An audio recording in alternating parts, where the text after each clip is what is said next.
It's How are so you, great Rabbi to. Sam?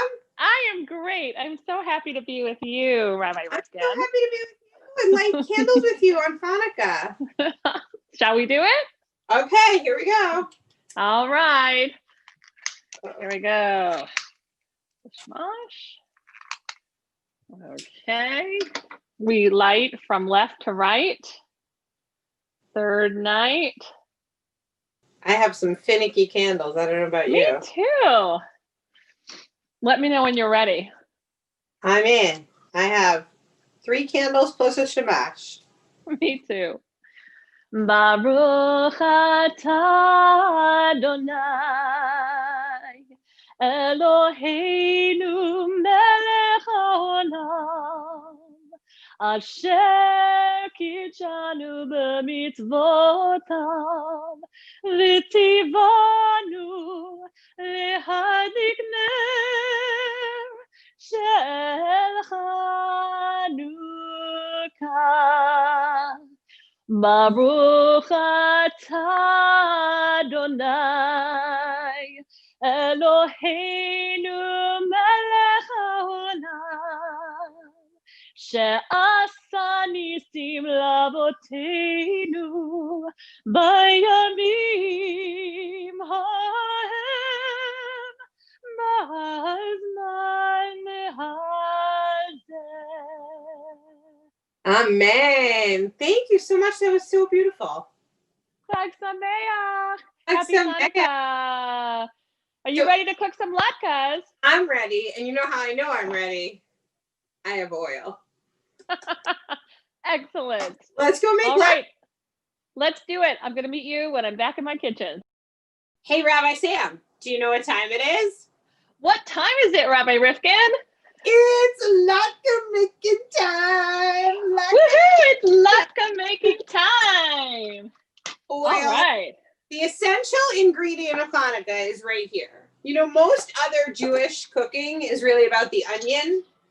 Latkes are the one thing that are like, yeah, there's onion, but it's not about the onion. You know what I mean? Interesting. I never thought of it that way. So is this really bad if I'm going to use this kind of oil or this kind of oil? So it's, you know, actually, so you'll now hear me speak about this many times from ever on. But a few years ago, many years ago, Scott and I went to a latke cooking event. And they were cooking live, and they talked about you can use different kinds of oil. It's just that they have different sort of like heating things, like temperature. I know. You're really not supposed to fry with olive oil. Right, you're not supposed to fry with those oils, but like, I mean, if you're going to be no. This avocado oil is good, I think. Yep, but you can fry with avocado oil for sure. You're going to be sort of creating a more healthy version. That's probably versus me here, who's going to start up my oil right now, actually. So, all right, right to the good stuff, huh? Oh yeah. Well, so I have right here, just so everybody can see, I have my shredded potatoes and shredded onion, a little bit of onion, potatoes, and then like a tiny onion, and then I'm going to add some eggs to sort of hold it together. So you've got potato, onions, and eggs. That's it, and just oil. And I like a lot of oil in my pan. Here it goes. Glug, glug, glug, glug, glug. And now, are you using any kind of matzah meal or flour or anything at all? No, I like this recipe that has the egg where the egg holds it together. I like that. So I'm going to use my 2 eggs to my 5-6 potatoes. There's probably a little more water in here than I wanted because I prepped them in advance, but that's okay. Now, are you making this recipe up as you go, or is this like no? It's a recipe in a. I have a Jewish cookbook that I love. It's called, what is it even called? Like Jewish bootleg cooking or something like that. All the recipes your bubby never taught you to make. Oh, cool. Well, I like to collect Jewish cookbooks, so I haven't heard of that one. I'm interested to find out. And that sounds good. Here's my potatoes. I grated them. I have a mise en place. I grated them earlier today. So I have a mise en place. And I put a tiny bit, let me give a trick for the home chef. Because I'm a home chef too. I put a little lemon juice in there and water. So what are you using? They would stay nice and white. Is that regular potatoes or what are you using there? Those are okay. So I am not following a recipe because this is what I like to do pretty much with all of my cooking. I like to study recipe books. It's kind of something I do before I go to sleep at night, which is really nerdy, I know, but I like to actually read them like books and then just like remember a lot of different recipes for the same thing and kind of make it my own version of it. That's awesome. So you're going to make your own version of latkes. Sometimes they work and sometimes they don't. Are you going to bake or are you going to fry? So I'm going to do a combo. I'm going to give them a quick, like not exactly fry because I'm not going to use almost any oil, but I'm just going to give them a quick little moment in the pan on both sides to get them nice and crisp and to caramelize them. And then into the oven they'll go to cook the rest of the time. Oh, that is the plan. And I'm going to do, what was that? No, I'm going to do some with egg and some without because I have a son with allergies. So I want him to be able to have some of these delicious latkes. You know, I think one of my favorite things about latkes is that there are so many really different ways you can do it. You know, and that you don't have to worry about people with allergies because there's so many options. Like there's not one way to make a latke. You know? That is so true. That is so true. Although I must admit, anytime I've tried to make them without eggs, they've been a big fail. So I have a feeling we're going to see a fail today, but they'll be tasty. They will not look good, but they will taste good. Well, and I just realized I forgot an ingredient. So I have to go and get the applesauce. Talk amongst yourselves while I'm gone, and I'll leave you with my beautiful paintings by my mother. Shout out to my mom who did these. Talk amongst yourselves. So, you know, Rabbi Sam, the importance of the latke isn't actually the frying, it's the oil. True. Because Hanukkah is really about the miracle of oil. Tell us the story, Rabbi Riskin. Well, you know, the story goes, right, that Judah and the Maccabees and all of his Maccabee children, right, that they were threatened that they couldn't be Jews anymore, and so they fought back against Antiochus and the Greeks, and then, of course, this small band of Jews, ooh, look at those delicious things, this small band of Jews beat this huge power, right, a huge military power, and they went to the temple, and then they came upon in the temple and saw that there was only enough oil to last for one day in their menorah. And so they had to go to get the oil, and they thought the oil would only last for one day. They went on the trek to get the oil, and they came back 8 days later. Guess what? There was still enough oil. It was a miracle. But, you know, actually, oh, those look so good. You know, actually, though, Rabbi Sam, that story is not necessarily the true miracle of Hanukkah. Oh, what's the true miracle of Hanukkah? Well, the true miracle of Hanukkah might not be about oil lasting, but it might actually be about the Maccabees defeating the Greeks. A small group of people standing up for what they believe in, defeating a big, powerful nation state, right? It's not so much a God miracle like the oil is. It's much more of a human-made miracle, which is lovely. It's lovely that in this wonderful holiday of light and togetherness and warmth, we actually get this moment of, you know, a person-made miracle and a God-made miracle. Whether or not you believe the oil one is true, of course, right? Absolutely. Yeah. Absolutely. I really love that. And the prayers that we say every night over the candles, we say, thank you to God for giving us miracles in the time of our forefathers and in this time, in our time. Because we can make those miracles happen too. I love that. Yeah, so, and we need them too. Can you tell everybody what you just added? Because I saw some green and lots of colors, which my latkes do not have color. Over here, see, look at my little wall. I've got my wall of family over here. Hello, and my mom having a coffee. Hello, Mom. I love to see my mom in my kitchen on the wall.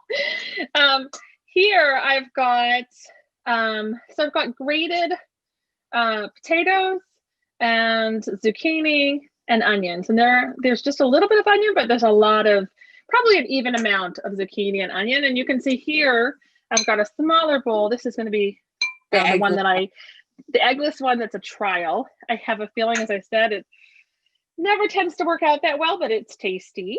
And I think what I'm going to use as my binding agent today that I've never tried before, that I don't think is going to work, but I'm going to give it a try, is applesauce.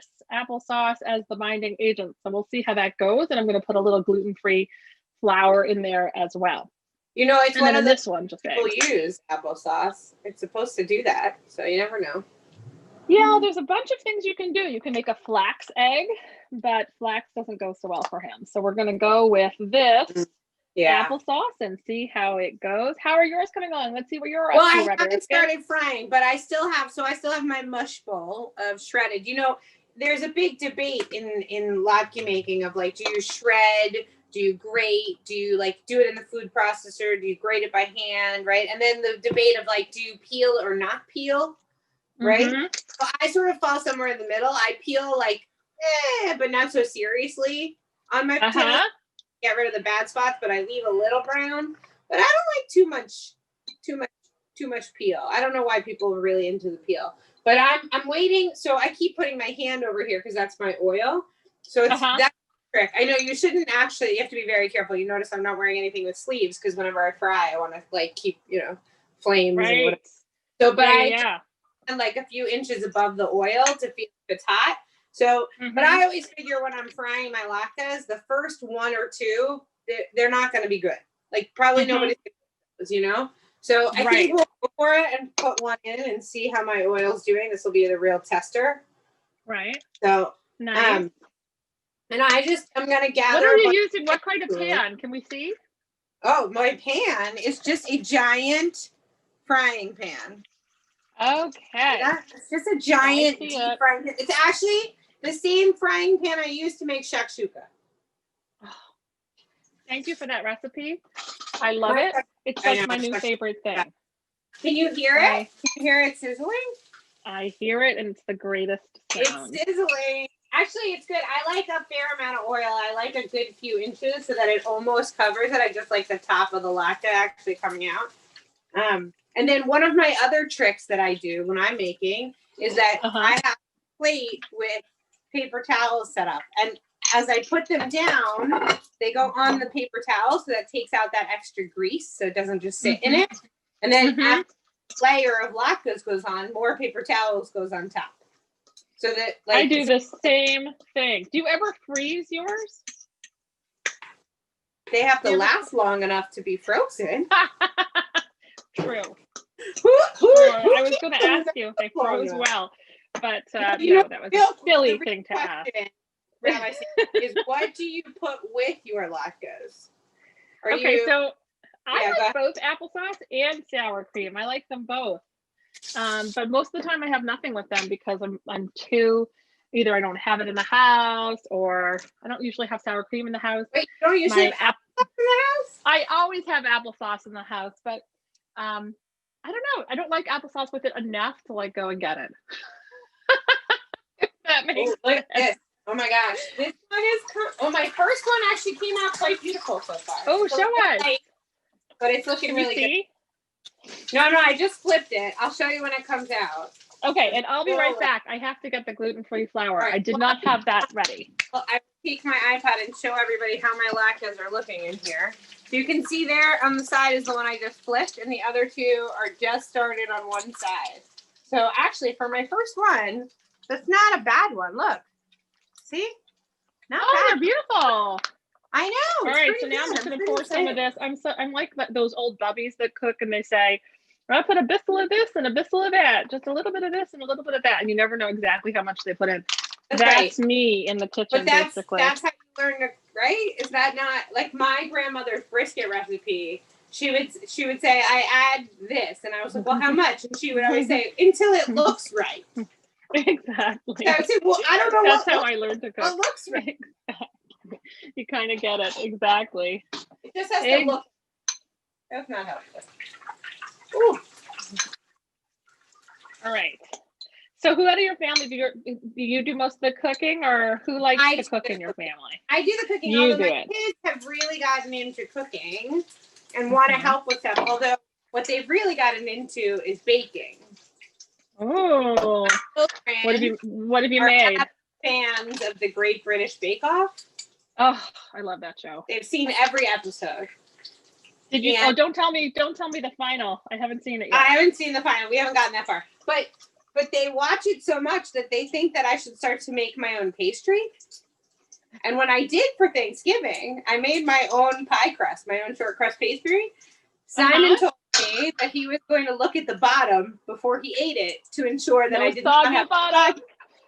Okay, that's hilarious. I love that. And just so you know, not only did I not have a soggy bottom, but Simon, who deems himself to be the Paul Hollywood of our home, gave me a handshake. That's adorable. Right. What about in your house? Who does all the cooking? Is it you or Jonathan or your kids? You know what? Jonathan has recently, so we've been married for 17 years. And he used to like really never cook. But then this summer, he started cooking. So now he makes all kinds of stuff. I taught him my chicken soup recipe, and he makes a lot of meat dishes, actually. That's mostly what he does. But he's good. He's a really good cook. But I like to also do baking as well. So I like to cook and to bake and kind of do all of it. All right, let's see what happens here. So you had yours going for a long time. I should leave mine for a little longer. I'm like really frying them up here, you know? Yeah. Also, I think, you know, it depends on the potatoes and how dry you get them and whatnot. And I like mine to be a little bit crisper and darker. Mm-hmm. So, look at this. Do you know the kosher cookbook series called The Kosher Palette? Yes. So there's a recipe in there for like a potato kugel that tastes like a giant potato latke. Potato kugel and potato latke are essentially the same thing. Look at this beauty. It looks gorgeous. Oh, wow. It looks really good. It looks delish. Yum. It looks delish. I wish we could taste each other's. That's just sad. I know. That's the worst part of it. You know what? Next year, we're going to do this in person. Okay. I like that idea. Maybe what we'll do next year is we'll just have a whole bunch of ingredients. And we'll invite whoever wants to come from the synagogue. And we'll just say, like, make your own latke bar. Oh, a latke bar. That could be a new thing. It could be like bellinis, different toppings on them. Yeah, there you go. Different toppings. You know, somebody recently told me that they like ketchup on their latke. And I was like, that's disgusting. Well, there are some people that love ketchup on everything. So I get that. My son being one of them. He adores ketchup. Really? Oh my God. He loves it. He loves ketchup. He's not supposed to have that much of it, but whatever bit he can have, he loves very much. You know, all right, so here's one in, and now a lot, but I can't imagine putting it on my latke. It kind of changes. It feels more like a hash brown then, I think. Yes. You know maybe that's true. Maybe that's what it is. Mm-hmm. What's your favorite Hanukkah story? That's a good question. I don't know. What's your favorite Hanukkah story? I like Zlata the goat, I.B. Singer's story. Oh, you know that one? Will you tell us? I will tell you. Okay, and it's perfect timing because I'm doing a little browning of the latkes. So the story goes like this. There is a character named Aaron, and I won't tell it nearly as well as the story itself, so you should read it. It's I.B. Singer's story for anyone watching here who's interested. Actually, it's in a series of short stories, which is named for this story, Zlata the goat. And it's a story about a boy named Aaron who is asked by his family, kind of like Jack and the Beanstalk, to go and sell their goat, Zlata, because the family doesn't have enough money to put together a beautiful Hanukkah celebration and to do all of the things that they want to do for Hanukkah. So, and it's quite a journey to go to sell the goat, but it's been a mild winter and they feel it's safe. So Aaron goes off and makes his way. And what do you know? It starts to snow like crazy and there's a blizzard. And there he is, poor Aaron and his goat. And they find, luckily, a place to shelter. Kind of like in this little nook they found, like the snow is around them, but they're able to stay on dry ground, almost like a cave. And during that time, Zlata has hay to eat, and Aaron has actually Zlata's milk, as well as some bread that he brought with him. Um, and they stay there for 3 whole days because they can't leave because it's really just the weather's too bad. So finally, when they're able to leave on the 4th day, Aaron just cannot bear the idea of selling Zlata. And so he instead goes back home with the Zlata. And the Hanukkah miracle is that the family is so thrilled and so relieved that they're both okay, that they're just thrilled to see both of them. And of course, they don't sell Zlata, and Zlata is a cherished member of the family. And that's the story. It's a nice story. I love it because I think it's really about, what it is that we are prioritizing and valuing, and where's the real treasure and what's the real miracle. That I think totally describes what the past few months have really been about, right? Like in some ways, the blessing I think that we've all found in this pandemic is like what's really important to us, and what is the essence of what we're valuing and why we value it. I think that's such a great story for this moment in time. I love the way you've connected to this moment. It's so true. Yeah, I didn't really think about that, but that is really true. Like the things that we usually would be striving for and putting all of our efforts and energies towards that we can't do and that would cause us actually danger to do, that we have to just stop and appreciate. But also, figuring out what you can do and why it is that you want to do it, right? Like, what is the value in, what is the value in a service, and how can we do it so that it still has that same value, right? So it's an interesting thing to think about, why the things we value are the things we value and what really is behind it all. So the essence, as you said, so nice to think about that. Yeah. I have to say, I think more than Hanukkah stories, I'm a much bigger fan of Hanukkah singing. So these ones here are the egg-free ones, and you can see because they have applesauce, they got a little caramelized too quickly. So but I think they look good. Together pretty well. They held together much better than I expected. This might be the answer this year. And these ones here are they're looking a little too light for me, so we'll let them go a little longer and then into the oven. You like the applesauce ones better. If a latke made with applesauce still needs to be dipped in applesauce, or then kal vachomer, you have to use sour cream because then you perfect combination. Sometimes I like a swirl on my latke of sauce and sour cream.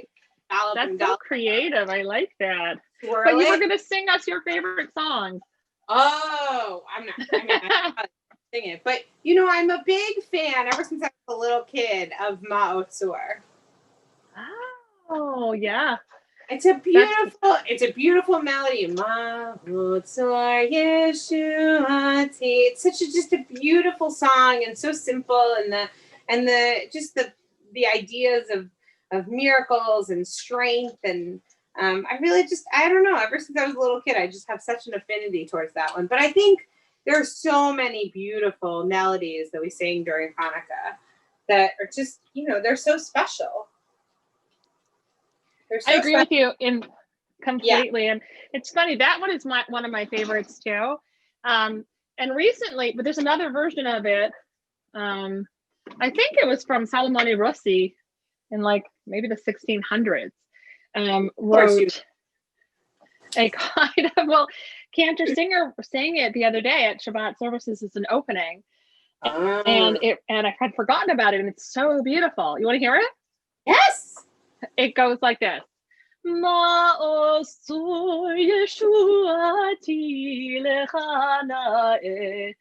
continuing. It's kind of like that florid line. Oh. Isn't that pretty? I love that. Wow. Yeah, it was really nice to hear it again. I loved hearing it again. I forgot about it until I heard it. It's a beautiful one. It's truly a beautiful melody. I do like it a lot. But I like the one you sang too very much. We often in my family, we light the candles, and then, I don't know, you probably do this too. We turn the lights off because we have all of our Chanukias lit. You know, we stand around in the kitchen with the lights off, and all of the light from the Chanukia brightening up the darkest days, right?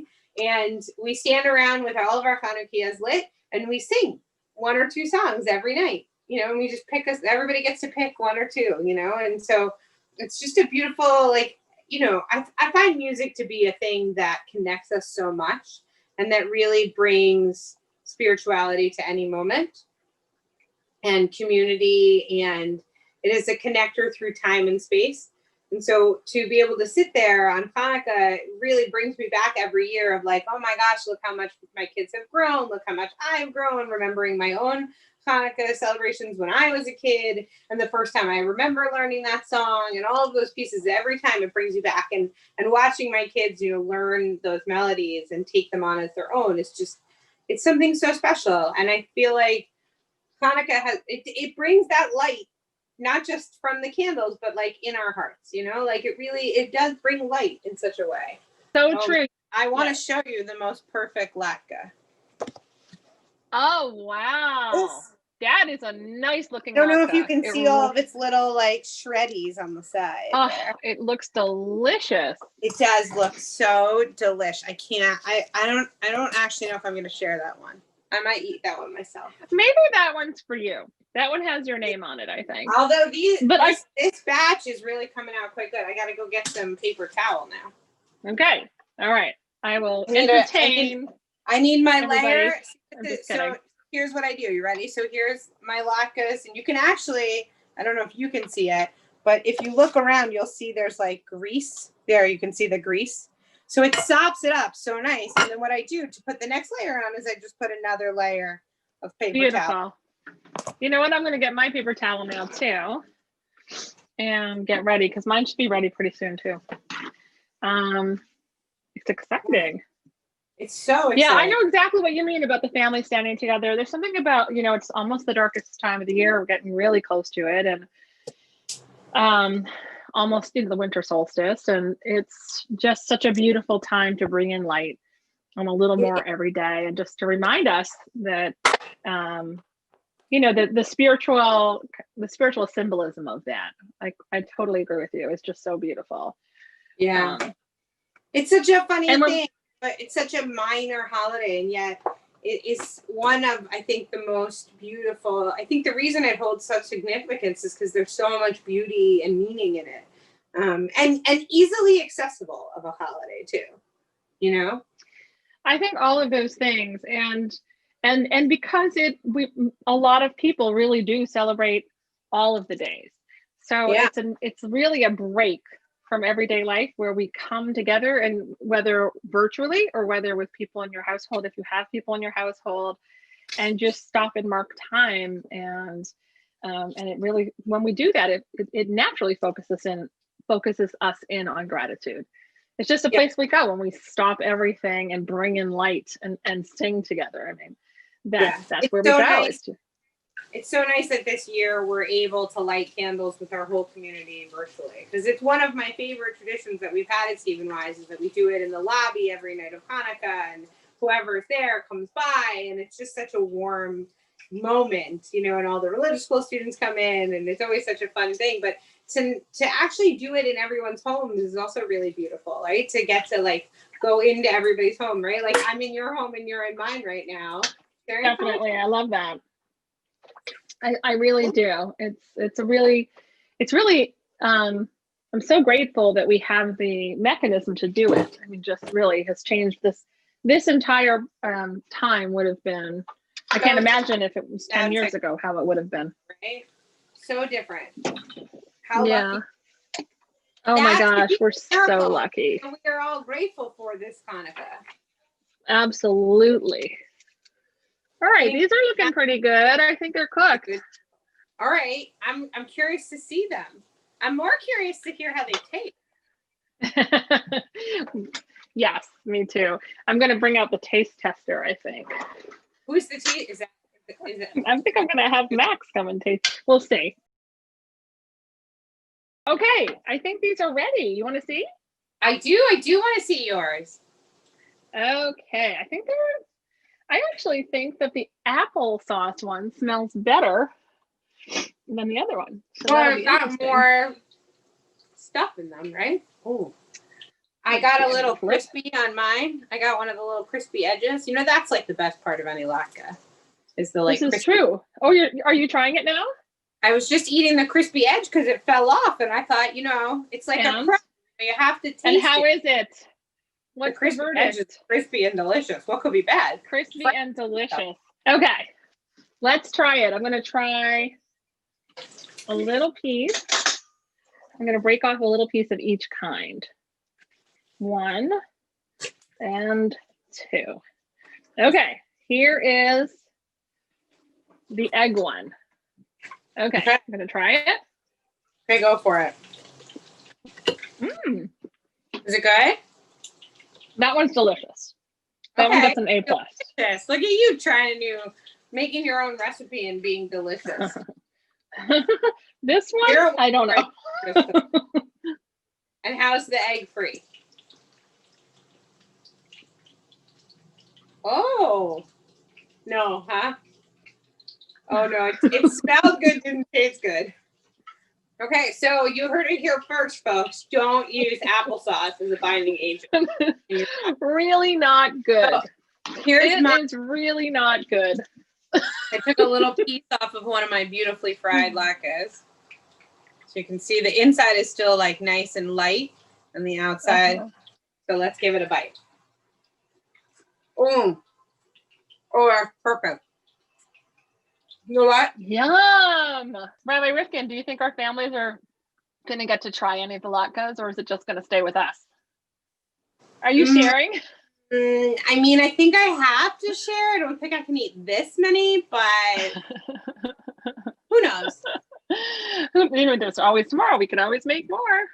There's more nights Hanukkah. In the morning if there's still any left. Well, I had a great time making latkes. I had so much fun. Let's do this. It was nice to be with the whole community doing this. I loved it. I can't wait to taste everybody's latkes sometime. Happy Hanukkah. Happy Hanukkah. Bye. Yum. Bye.